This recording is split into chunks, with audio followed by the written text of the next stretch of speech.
दोस्तों नमस्कार। स्वागत है आप सभी का एमजीवी स्टडी पॉइंट यूट्यूब चैनल में।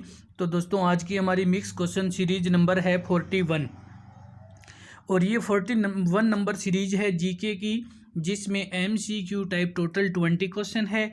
ये JMRC exam based GK general knowledge, ये JMRC REET HSSC patwari police high court और अन्य सभी परीक्षाओं के लिए महत्वपूर्ण रहने वाले क्वेश्चन है। तो ज़रूर इस वीडियो को लास्ट तक देखें, लाइक शेयर भी करें और अभी तक अपने यूट्यूब चैनल को सब्सक्राइब नहीं किया है तो ज़रूर इसको सब्सक्राइब करें। और आप जीके की जो 40 सीरीज पहले अपलोड हो चुकी है वो देख सकते हैं। तो चलते हैं, बात कर लेते हैं आज के हमारे इन क्वेश्चन की। तो क्वेश्चन फर्स्ट आपके सामने स्क्रीन पे है।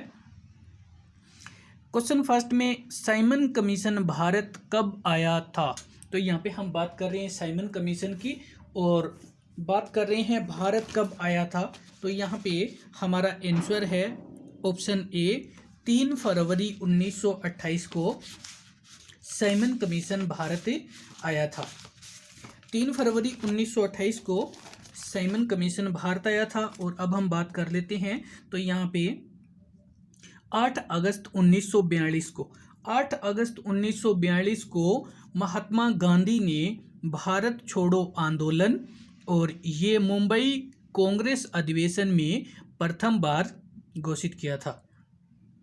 बात करेंगे आगे हमारे पास यहाँ पे, तो ये जो साइमन कमीशन था ये एक वाइट मैन कमीशन के नाम से भी जाना जाता है। इसमें 6 अंग्रेज सदस्य थे। और आगे बात करेंगे 13 अप्रैल 1919 13 अप्रैल 1919 को जलियांवाला बाग अमृतसर में रौलत एक्ट का विरोध कर रहे लोगों पर जनरल डायर के कहने पर अंग्रेज सैनिकों ने अंधाधुंध गोलियां चलाई। और आगे हम बात करेंगे 9 अगस्त 1925 की। तो 9 अगस्त 1925 की ये काकोरी कांड हुआ था।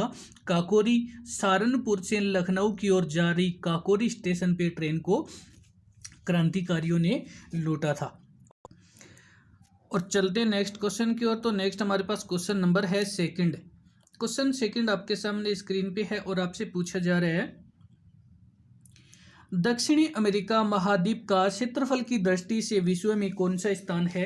तो अब हम बात कर रहे हैं दक्षिणी अमेरिका महाद्वीप की, और क्षेत्रफल की दृष्टि से अगर देखें तो इसका स्थान है चौथा।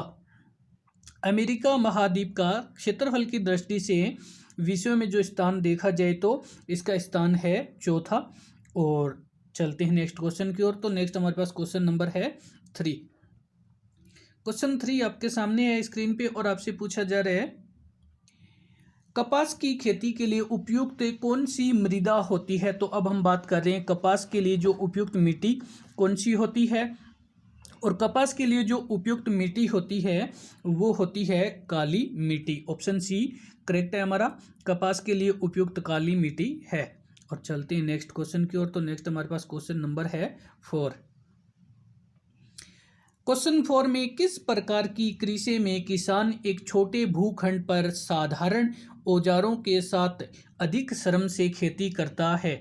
तो अब हम बात कर रहे हैं वह कौन सी कृषि है जिस कृषि में किसान अपने खेत में काम करता है, लेकिन एक तो उसका भूखंड छोटा होता है और साथ में अपने औजारों से अधिक श्रम करके वो जो खेती करता है। और यहाँ पे हमारा आंसर है जो ऑप्शन बी गहन कृषि। ऑप्शन बी गहन कृषि किया जाता है। और चलते हैं नेक्स्ट क्वेश्चन की ओर। तो नेक्स्ट हमारे पास क्वेश्चन नंबर है 5। क्वेश्चन 5 में आपसे पूछा जा रहा है, विश्व में कुल कितने महाद्वीप है। तो हम बात कर रहे हैं विश्व में कुल कितने महाद्वीप है, और महाद्वीपों की संख्या की बात करें तो ये है आंसर सी 7। महाद्वीपों की संख्या की बात करें तो कुल महाद्वीप है 7। और चलते हैं नेक्स्ट क्वेश्चन की ओर। तो नेक्स्ट हमारे पास क्वेश्चन नंबर है 6। क्वेश्चन 6 आपके सामने है, भारत का क्षेत्रफल की दृष्टि से सबसे बड़ा राज्य कौन सा है। तो आपको क्षेत्रफल की दृष्टि से भारत के सबसे बड़े राज्य को बताना है। और चलते हैं देखते हैं कौन सा। तो यहाँ पे हमारा आंसर है ऑप्शन बी राजस्थान। भारत का क्षेत्रफल की दृष्टि से सबसे बड़ा जो राजस्थान है वो राजस्थान है, और राजस्थान का क्षेत्रफल 3,42,239 वर्ग किमी है। चलते हैं नेक्स्ट क्वेश्चन की ओर। तो नेक्स्ट हमारे पास क्वेश्चन नंबर है 7। क्वेश्चन 7 में भारत का उत्तराखंड राज्य कब बना? तो अब हम बात कर रहे हैं उत्तराखंड के, और ये उत्तराखंड राज्य कब बना था? और यहाँ पे हमारा आंसर है ऑप्शन ए, 9 नवंबर 2000 को। भारत का उत्तराखंड राज्य 9 नवंबर 2000 को बना था। और अब हम बात करेंगे राज्य पुनर्गठन अधिनियम 2000 के तहत भारत का उत्तराखंड राज्य बना था। और ये जो कि आगे हम बात करेंगे 2 जून 2014 को ये आंध्र प्रदेश से 2 जून 2014 को आंध्र प्रदेश से अलग करके तेलंगाना को 29वां राज्य बनाया गया था। आंध्र प्रदेश से अलग किया गया था और तेलंगाना को बनाया गया था 29वां राज्य। 15 नवंबर 2000 को झारखंड को बिहार से अलग करके बनाया गया था, और 1 नवंबर 2000 को छत्तीसगढ़ को जो कि बनाया गया था। और चलते हैं नेक्स्ट क्वेश्चन की ओर। तो नेक्स्ट हमारे पास क्वेश्चन नंबर है 8। क्वेश्चन 8 में केंद्रीय बजट 2020-21 में किस विषय वस्तु पर तैयार किया गया था? तो अब हम बात करें जो केंद्रीय बजट 2020-21 का था, और उसकी जो मुख्य विषय वस्तु क्या थी, किस विषय वस्तु पर यह तैयार किया गया था? तो आपको केवल विषय वस्तु बतानी है, और यहाँ पे हमारा आंसर ऑप्शन डी है, जीवन को सरल बनाने के लिए।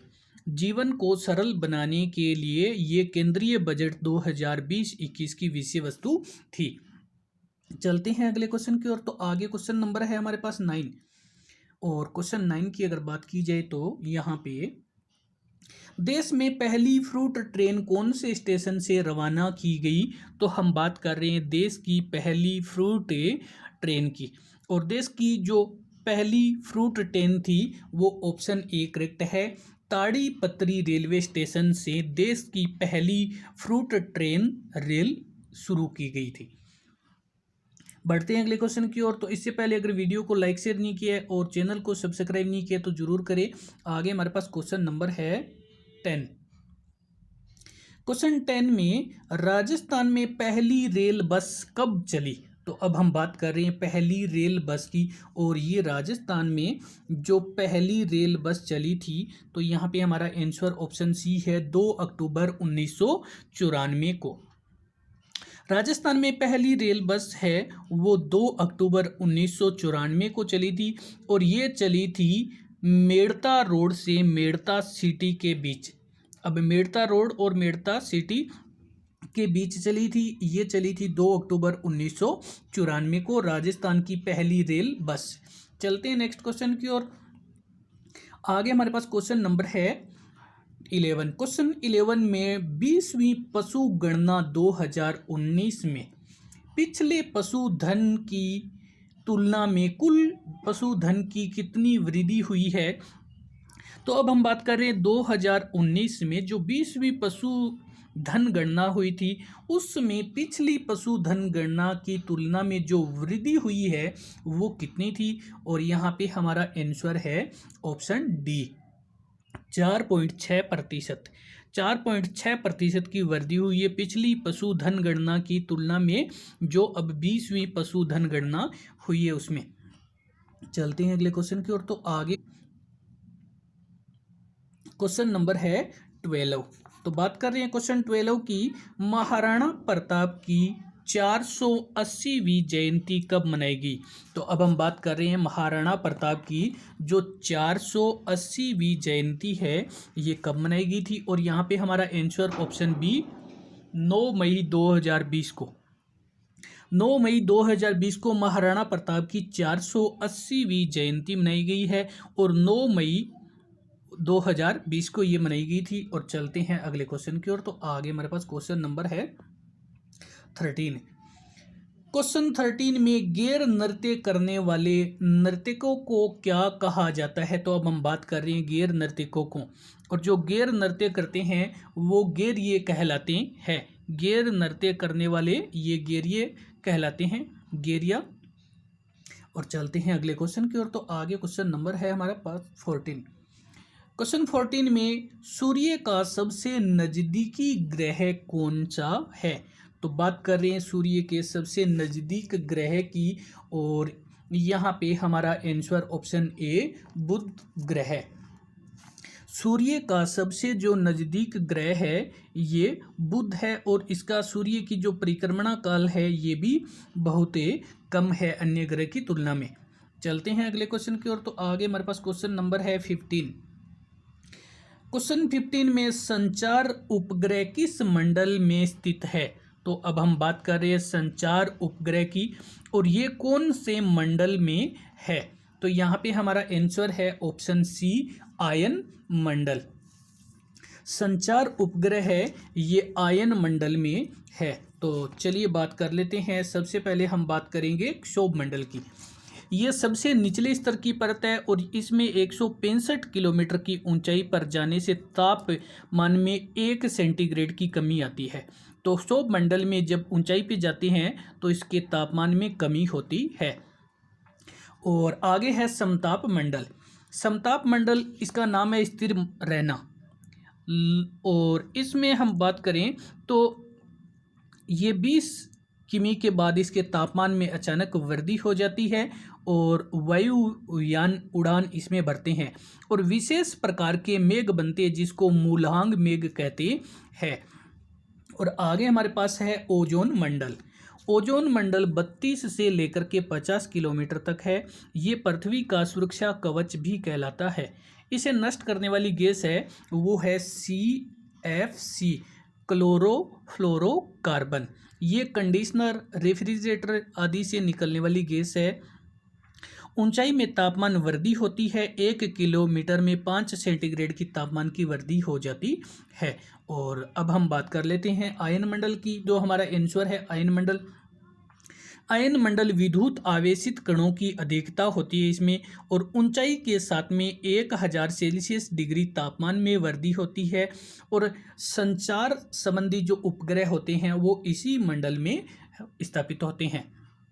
चलते हैं अगले क्वेश्चन की ओर बात करते हैं। तो क्वेश्चन नंबर है 16। क्वेश्चन 16 में राजस्थान का खजुराहो किसे कहा जाता है? तो अब हम बात कर रहे हैं राजस्थान के खजुराहो की, और यहाँ पे हमारा आंसर है ऑप्शन बी किराड़ू बाड़मेर। किराड़ू बाड़मेर है ये राजस्थान का खजुराहो के नाम से प्रसिद्ध है। और चलते हैं अगले क्वेश्चन की ओर। तो आगे क्वेश्चन नंबर है हमारे पास 17। क्वेश्चन 17 में राजस्थान का वेलोर किसे कहा जाता है?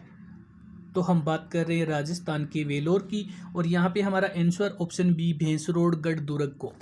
भैंसरोड दुर्ग को राजस्थान के वेलोर के नाम से भी जाना जाता है। और नेक्स्ट क्वेश्चन है हमारे पास, क्वेश्चन नंबर है 18। क्वेश्चन 18 से पहले वीडियो को लाइक नहीं किया तो जरूर करें, सब्सक्राइब भी करें, और कमेंट करके भी बताएं कि वीडियो कैसा लगा। तो बात करते हैं क्वेश्चन 18 की। प्रथम राजस्थानी फिल्म कौन सी है?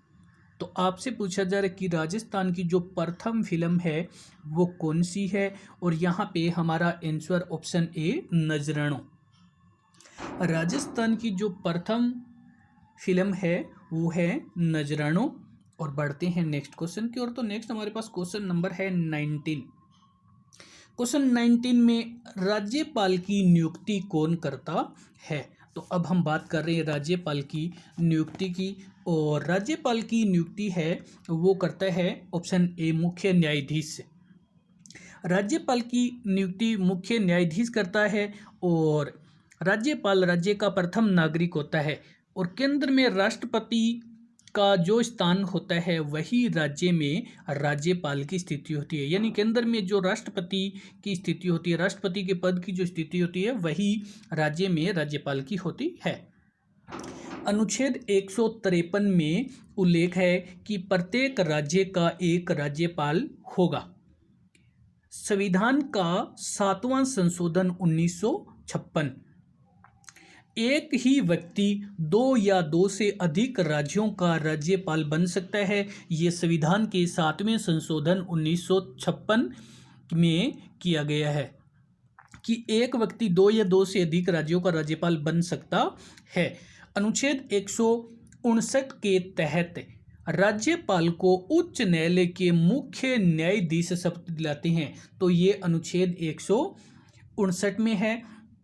और यदि ये न्यायाधीश वहाँ पर उपस्थित नहीं होता है, इसकी अनुपस्थिति में जो वरिष्ठ न्यायाधीश है वो उसको शपथ दिलाता है।